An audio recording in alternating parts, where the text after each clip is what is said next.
Baik, Assalamualaikum warahmatullahi wabarakatuh. Um, Everyone, especially Sobat PBI yang mengikuti kelas sore atau hybrid. Um, Pada kesempatan kali ini, saya akan memberikan materi online yang pertama. As we know, I already explained everything in the first meeting about the syllabus and also all the materials during this semester. So, in this occasion, I will explain about the first material.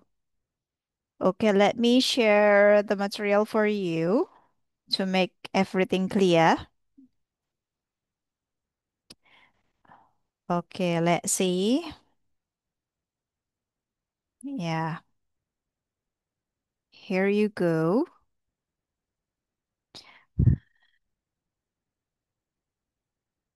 Okay, for this material, I will explain to you about an overview of TESOL methodology.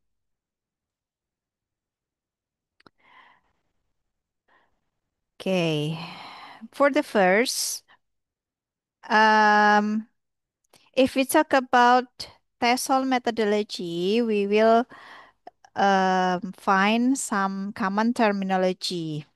Jadi ada beberapa istilah-istilah tertentu yang akan kita temui ketika kita membahas tentang TESOL methodology.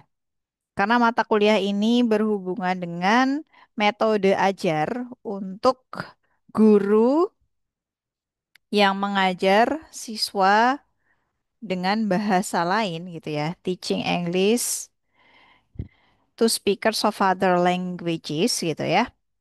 Nah, itu adalah istilah dari TESOL.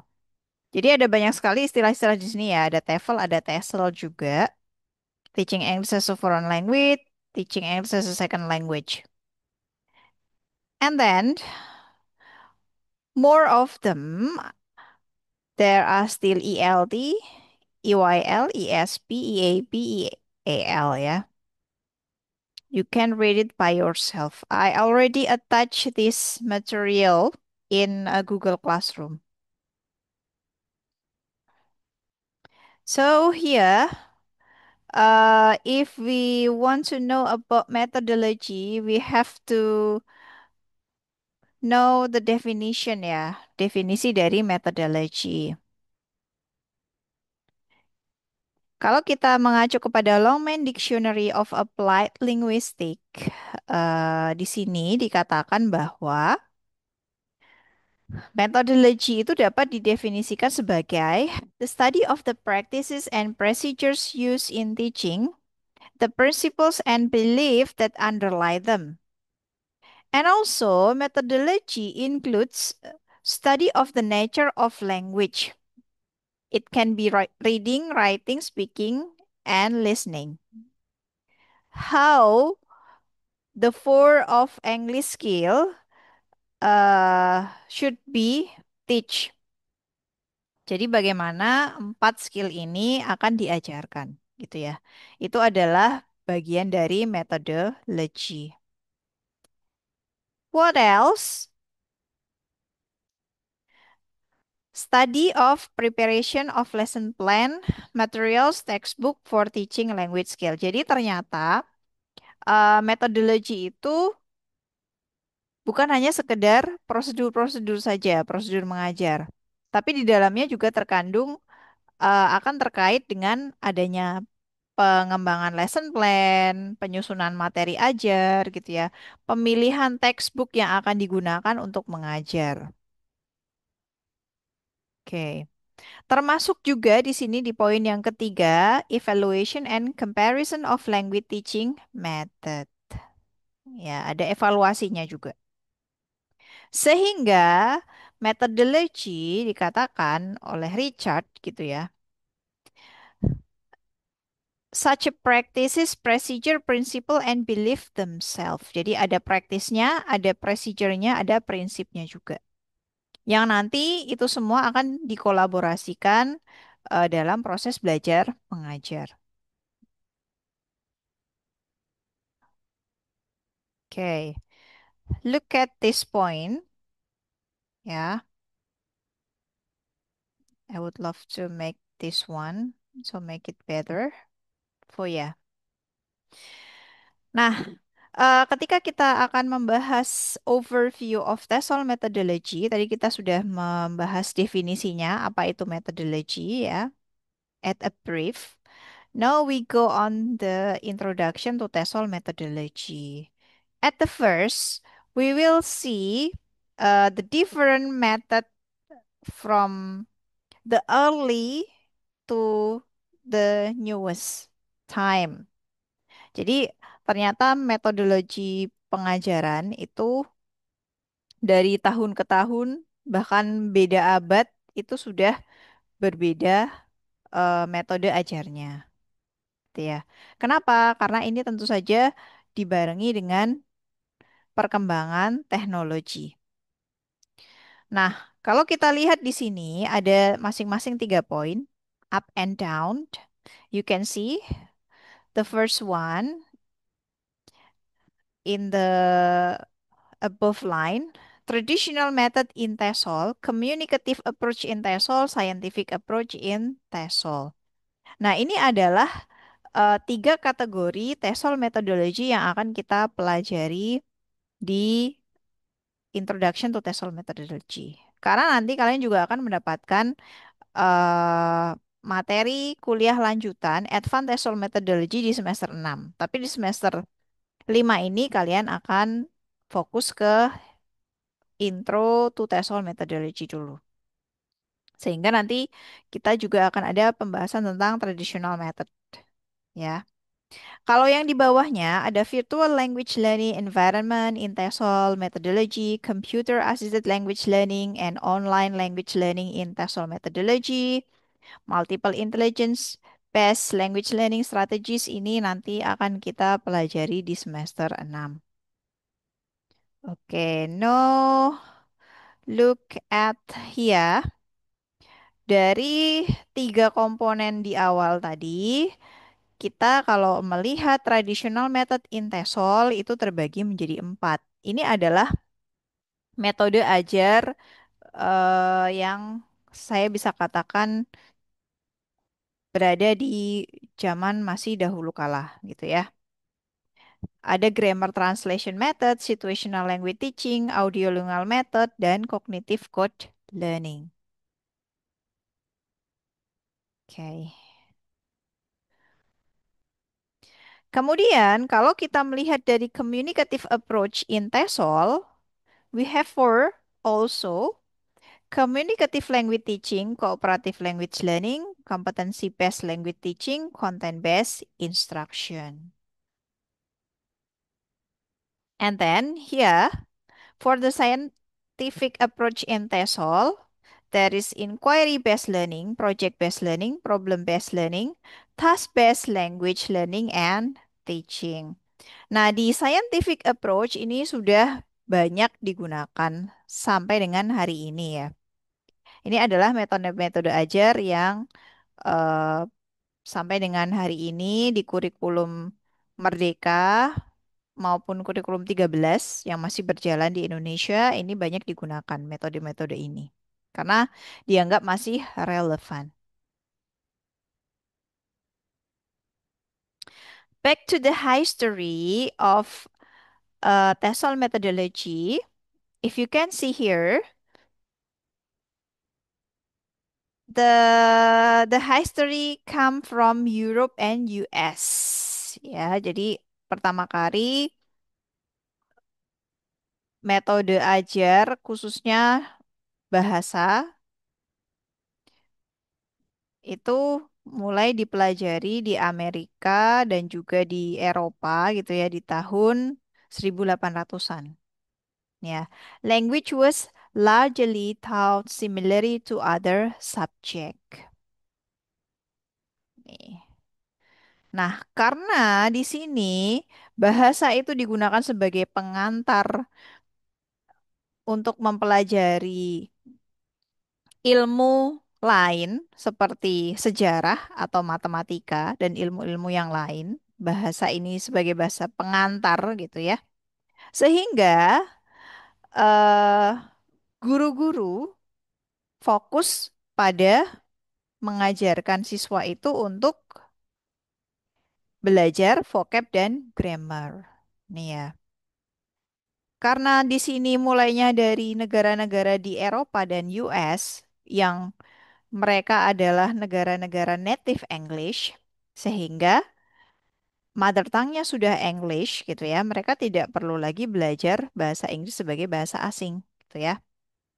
Jadi yang mereka fokuskan adalah bagaimana drilling vocabulary dan membenahi grammar rules-nya. Sehingga di masa ini eh terlahirlah metode ajar yang dinamakan grammar translation method. Ya, karena apa? Karena lebih banyak berfokus pada pengulangan dan penghafalan kosakata gitu ya, juga membenahi grammar rules-nya. Oke, kemudian hal itu terus dilakukan ya, repeating after there is a breakthrough ya. Nih, technological breakthrough of the Industrial Revolution. Nih ya, membuat apa? Komunikasi antar negara itu terjadi. Nih ya, orang menjadi ingin pindah travel gitu ya. Dari satu negara ke negara lain karena adanya revolusi industri, perkembangan revolusi yang pada waktu itu terjadi di Eropa juga ya, di Inggris. Nah, hal ini membuat apa? Orang-orang yang dari negara non-native English itu juga ingin mendapatkan kecanggihan, kemajuan hasil dari revolusi industri ini. Sehingga mau tidak mau mereka harus apa? Harus bisa berkomunikasi ya kan antar beda negara. Nah, karena yang akan menjadi pusat utamanya itu adalah negara native English, sehingga bahasa Inggris ini akhirnya menjadi bahasa pemersatunya gitu ya. Nah, di sini mulai bergeser yang tadinya kebutuhannya hanya menghafal vocab and also grammar rules, jadi bergeser untuk language as a communicative skill gitu ya. Sehingga metodenya pun juga berubah. Nah, di sini ya mulai mempelajari fonetik gitu ya. Jadi membenahi cara pengucapan untuk komunikatif. Jadi komunikatif competence mulai menjadi goalsnya di sini. Tuh ya. Nah, itu adalah perkembangan dari zaman ke zaman ya. Untuk metode ajar dari grammar translation menjadi komunikatif language teaching. Nah, kalau kita lihat di sini, tentu saja ini adalah komponen dari kurikulum ya. Ada evaluasi, ada syllabus design, ada metodologi. Jadi, metodologi ini adalah bagian terpenting dari kurikulum. Syllabus design focuses on content which deals not only with what we should teach, but also the order in which the content is taught and the reason for teaching this content to our learners. Karena silabus itu isinya adalah konten-konten materi yang akan dipelajari, jadi ini adalah bagian dari ya. Nah, sedangkan methodology, the study of the practices and procedures used in a teaching, the principle and belief that underlie them. Metodologi juga harus digunakan. Silabus itu tidak bisa menjadi eh, goals dari apa yang ditulis di silabus itu tidak akan menjadi kenyataan gitu ya. Learning goals-nya tidak akan terlaksana jika tanpa adanya metodologi.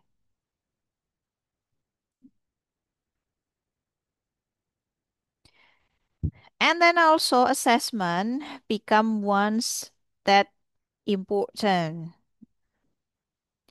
because assessment concerned with how well our learners have done. Jadi assessment akan menjadi outputnya sebagai evaluation ya. Oke. Oke everyone. Um, that's what I have to say to you about the overview of TESOL methodology, intro to TESOL methodology. And in this section, I have a Fignet. As you can read the Fignet here, yeah, you may read this Fignet, yeah. I I don't want to read this for you. Yeah, you have to understand this Fignet. What the teachers, who is the teachers in this part? You will read several information about the teachers and also the students and also the context of the teaching and learning. And in this section, you will see what kind of teacher's method used in her classroom. This is also the same.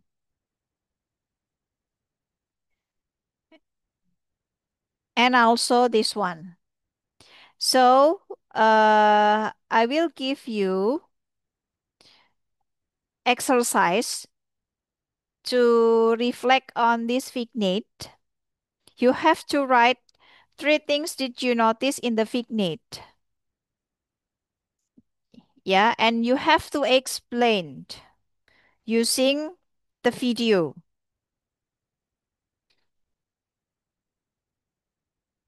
Okay, I will make it as your assignment for today.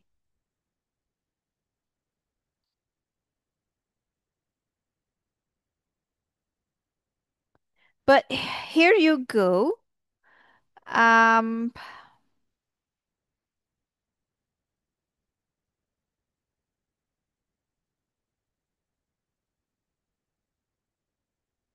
there is also another part of the Fignet here.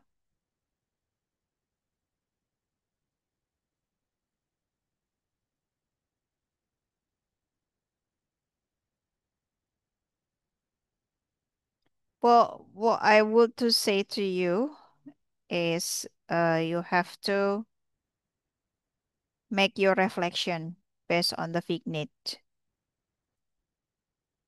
Made by your own self. Jadi silakan nanti kalian jelaskan apa yang ada di Fignet ini, bagaimana dengan gurunya, apa yang dilakukan, interaksi apa yang terjadi, silahkan kalian tulis tiga hal penting yang ada di dalam Fignet ini, dan kalian harus jelaskan.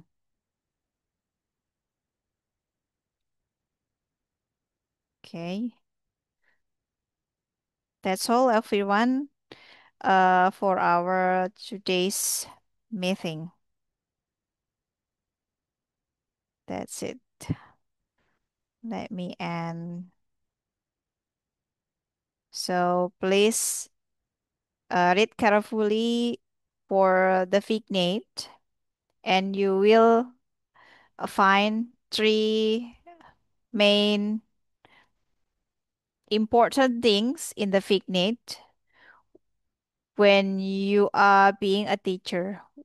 What you have to do, what kind of activity, and what is your goals to do the teaching method.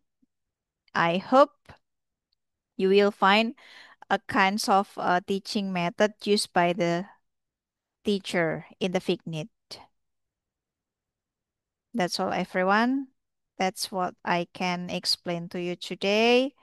I will close by saying Alhamdulillah. Alhamdulillahirobbilalamin. See you next on my channel. Bye.